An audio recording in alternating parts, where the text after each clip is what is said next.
The King Pumpkin sleeps. If you want an audience with this regal plant, you should mash all of his pod sacks.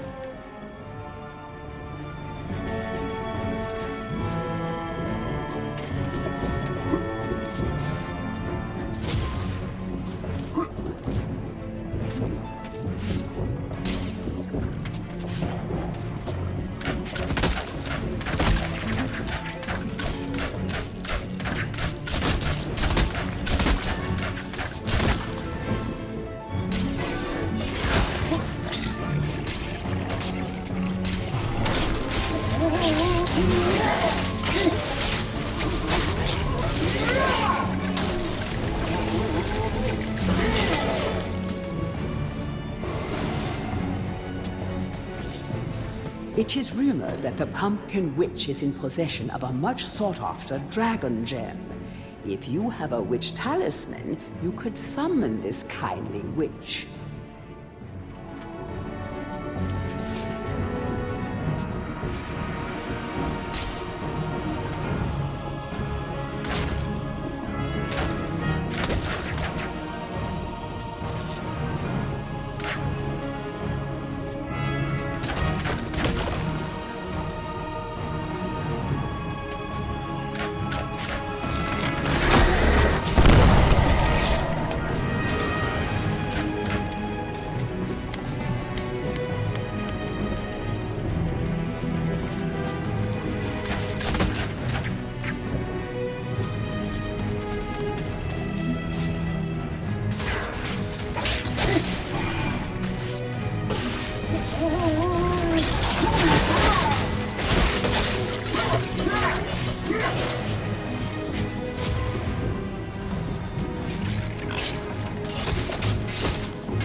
Gaining allies in the Hall of the Heroes is the way forward. Hack, choppity chop, off with a few zombies' heads, and it thinks it can redeem itself in battle. You still have a long way to go to rank as the best.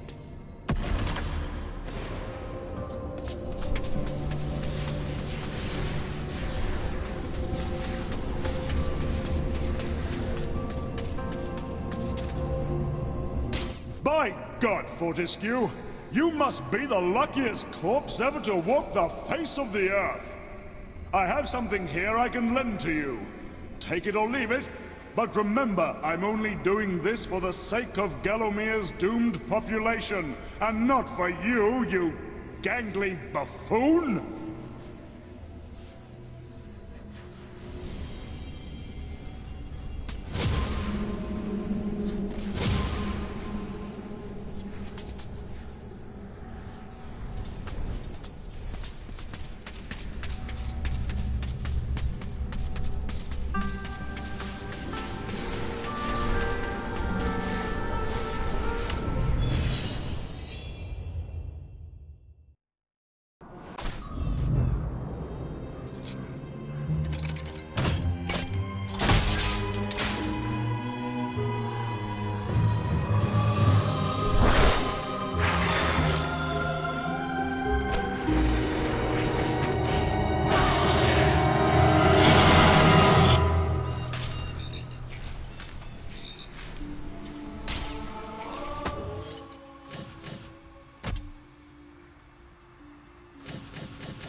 There used to be a coven of witches in the caves beneath Cemetery Hill.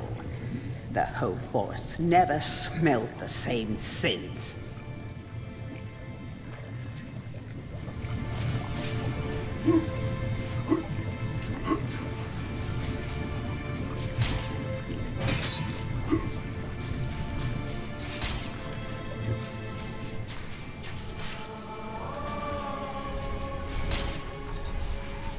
Keep out! This gate leads to the tomb of the shadow demons.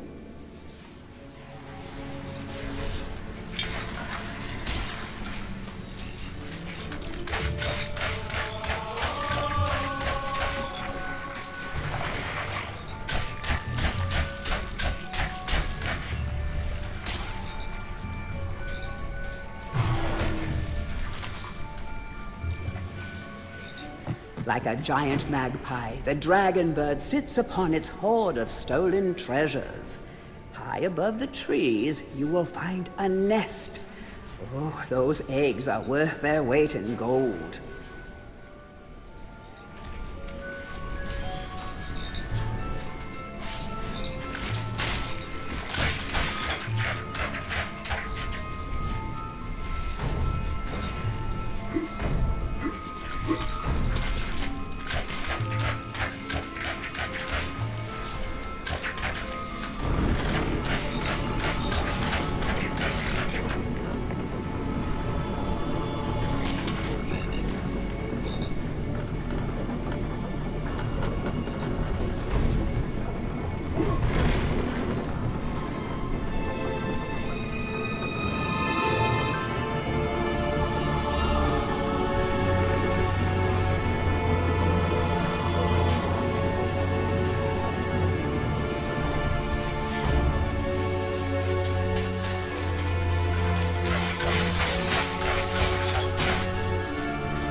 Shall enter.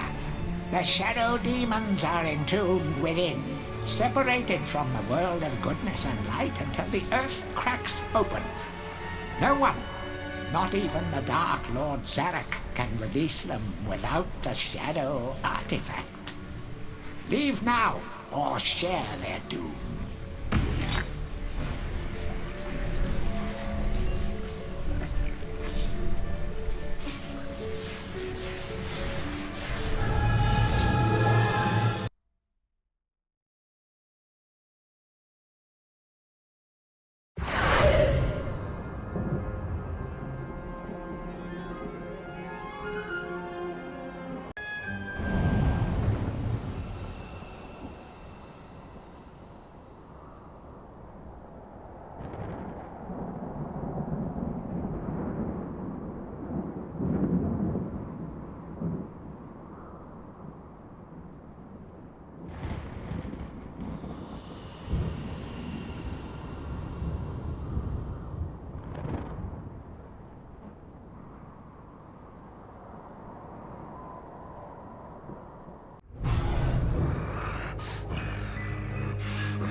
Poor villagers. The master possesses them. It mustn't hurt them. Hurt guards, though. They seek out an object of great power.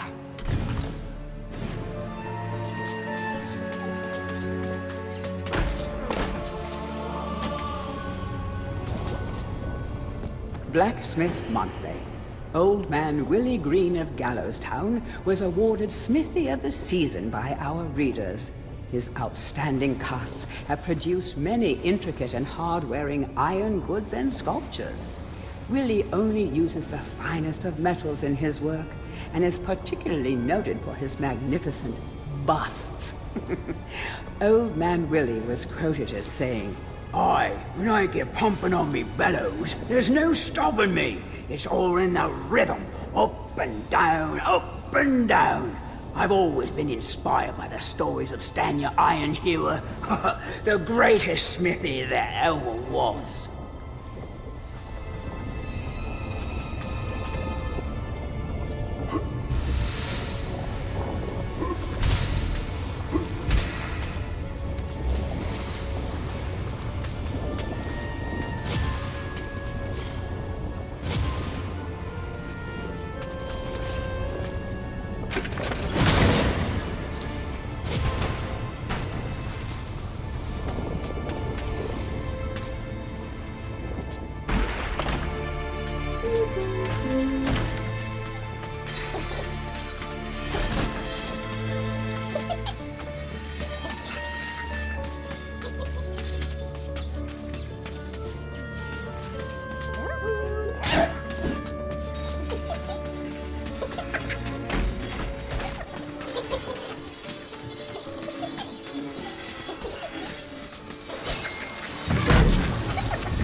History of Gallowmere, Volume 1.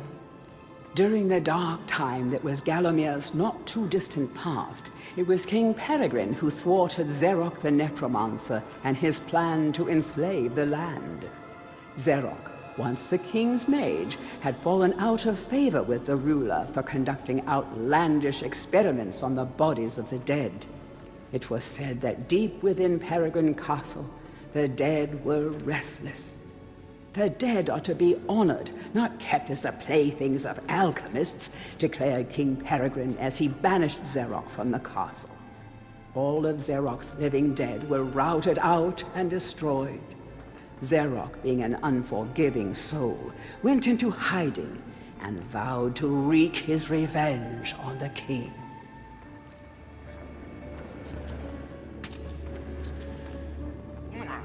History of Gallowmere, Volume 2. Rumors of ill-doing and dark deeds abounded through the land of Gallowmere. It was whispered that Xerok had employed the aid of shadowy demons to help build a vast castle. Under the cover of night, Xerok's dark army spilled forth from their corrupt haven. The army marched south across the Silver Mountains and through the Silver Woods. Soon afterwards, even the Pumpkin Lands belonged to Xerok. The folk of Gallowstown cried out for help. "Save us, good King Peregrine." Retaliation was swift and violent. King Peregrine's forces, led by the brave Sir Fortescue, drove Xerok's army back from Gallowstown.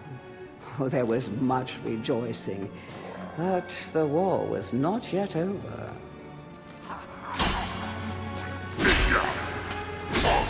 History of Gallowmere, Volume 3. News that Xerok's army had now taken the Floodlands caused much concern. From this vantage point, Xerok could march west to take the Enchanted Forest. This sacred place would prove a bitter defeat if it fell into the hands of the evil sorcerer. It was Sir Dan Fortescue who once again led the king's militia to rid the demon host from the land. Yet the evil wizard was cunning and had prepared an ambush. Titanic battle ensued, of which history has never seen the like. It is said that the day would have gone to Xerok, but for the skill and valor of one man. Fortescue led the charge deep into the massed ranks of the undead, felling Xerok's bodyguard, the fearful Lord Kodok, and before finally succumbing to his own mortal wounds, slew the traitorous sorcerer with a mighty sweep of his sword.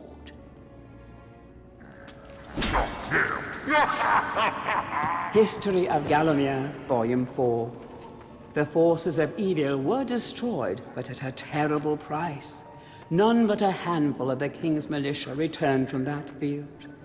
Gallowmere lost a whole generation of young men that day, including Canny Tim, the legendary crossbowman, and Fortescue's second-in-command, who fell in the first volley of arrows. Xeroc's body was never found, though if it lies unmourned in an unmarked grave, then no one in Gallowmere would shed a tear. The shadow demons that had fallen under Xeroc's banner were unnatural creatures that did not belong in the world of mortal men. The king declared that they be banished, entombed under the pure earth of the enchanted earth. Imprisoned within an impregnable box of the king's design, the demons were buried deep underground. Their tomb was sealed with a magical device that has since come to be known as the Shadow Artifact.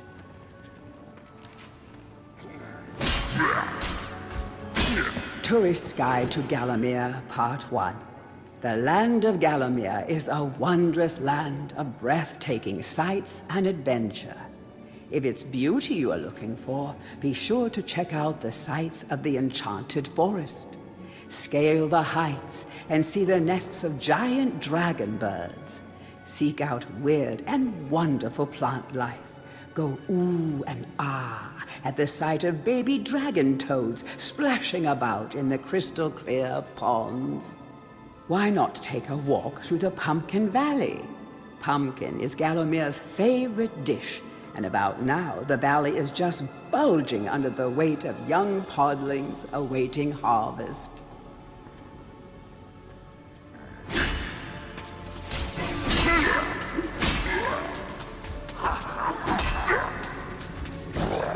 Tourist's Guide to Gallowmere, Part 2. If it's mystery you're looking for, then the seasoned adventurer should travel to the ruins of King Peregrine's castle. Yes, this is the fortress from which the fabled King Peregrine once hailed. It is said that the king's crown was lost in the dungeons below the castle, and that the ghost of the regent himself now haunts these cold stone passageways. Spooky. Why not take the swamps and seek out the mythical town of Mellowmead? This place was once said to be a place of fantastical arcane alchemy, but an age has passed since it was consumed by the murky swamps. Perhaps great treasure awaits any adventurer that can locate its watery resting place.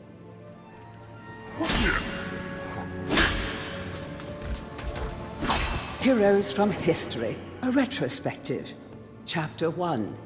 In addition to being the strongest man who ever lived, Stanyer Ironhewer was unsurpassed in his skill as a blacksmith. He was equally happy pounding on his anvil at home as he was pounding on someone's head in battle. It was said that his only fear was the end of the village smithy as the focus of manufacture in favor of more centralized units. As if.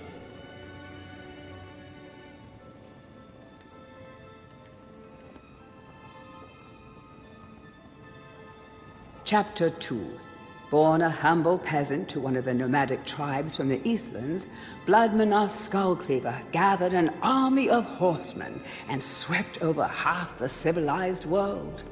When he finally died, attempting a single-handed attack on a garrison in the north while armed only with a spike on his helmet, he was the richest and most powerful peasant of his day.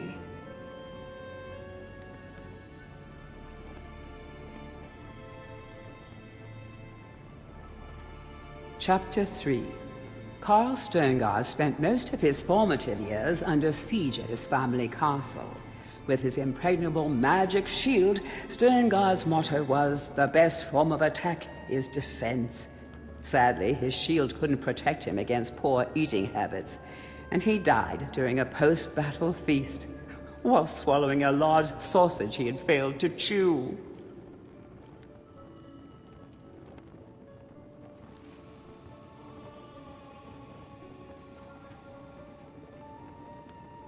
Chapter 4. Truly the hero's hero. Woden the Mighty was fearless, single-minded, and uncompromising. Unbeaten in combat, he inspired raw fear in friends and enemies alike, not to mention in close family members and pets. Chapter 5. Trained from birth in all forms of combat, Imanzi Shongama was the warrior queen of a tribe of Amazons. The bold and the beautiful Shongama banished all males from her territory, except the handful she kept on to mow the lawns of her people. Chapter 6.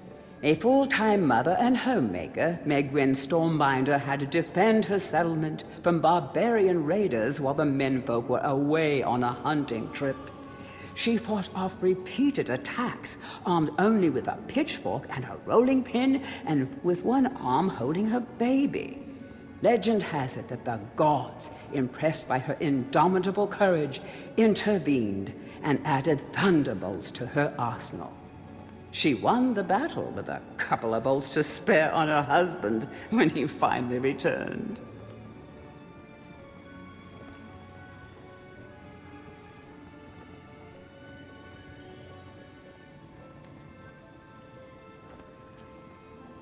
Chapter 7. Dirk Steadfast was a fearsome opponent thanks to his magic sword and a firmly held belief that only women defend themselves. Real men are always on the attack. He was a friend and contemporary of Carl Sterngard, and was with him even to the end. It was whilst Steadfast was explaining his views on Sterngard's shield during a feast that the latter had his tragic and inexplicable accident.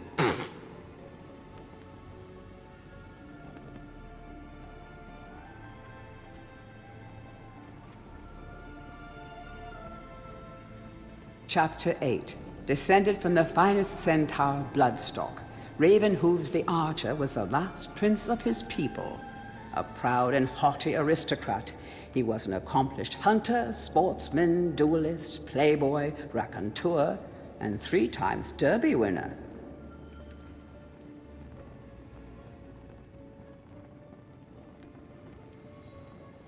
Chapter 9.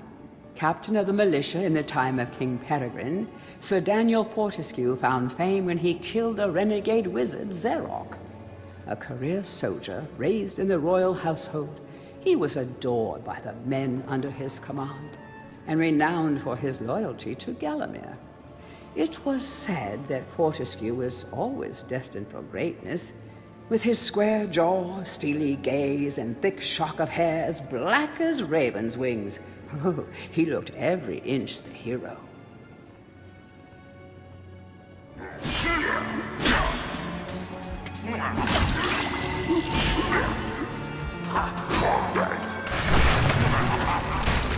To whom it may concern, I must make haste, for Zerok's men will be here within the hour.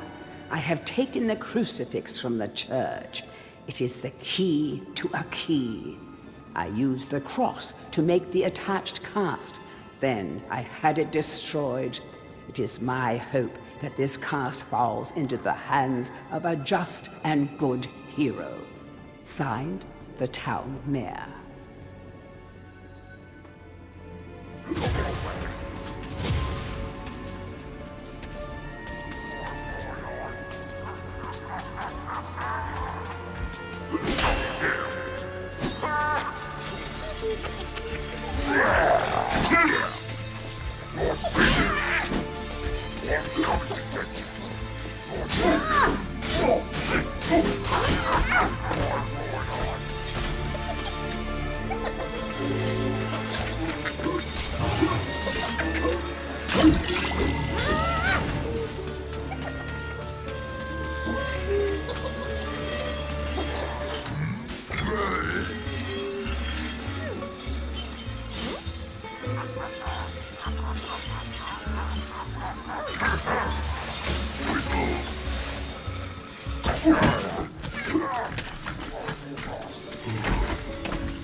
The rune key is held aloft by the flow of water from the fountain.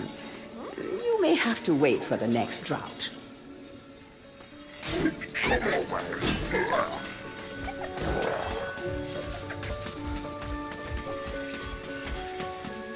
I'm coming to get you.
A crucifix once stood here, but the mayor took it. Find a replacement and see how the church should really look.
Bust of Mr. Shanks, landlord of the Troll's Head. To clean the statue, lower the pedestal.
Hurry, comrades, tear this place apart. If we don't find the shadow artifact, Lord Zarek will have us mocking out the demons for the next millennium.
Dear Sir or Madam, On my travels across Gallowmere, I have come across many mysterious and enchanting finds.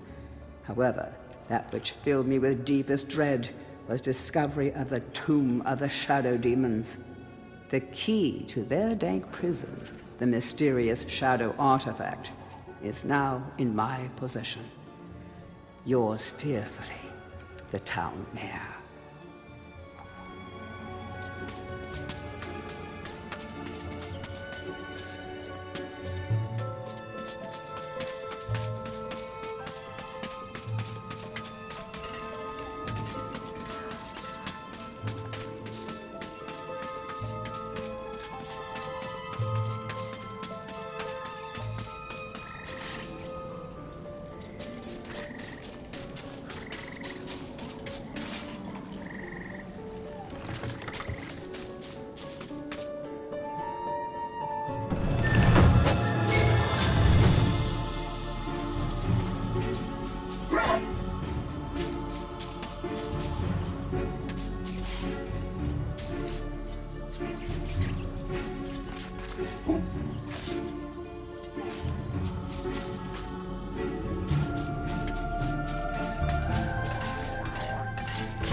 Capture that greedy profiteer, the town mayor. Take him to the asylum dungeons. Give the fat boy a good going over. Locate the shadow artifact. Bring me back something nice.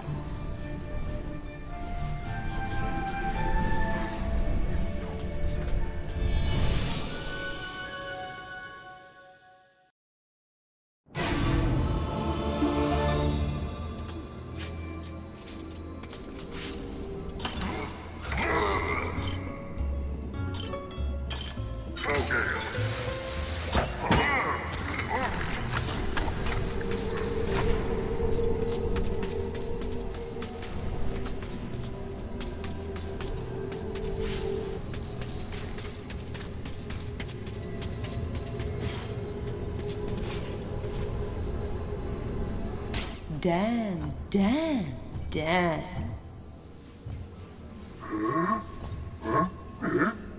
Don't be shy. I've seen you giving me the eye. You may be weak and feeble like old men, but I like you, Daniel. Now listen up. Your bow and arrows are fine for itty-bitty jobs, but if you want to pack some serious heat, you should take this spear.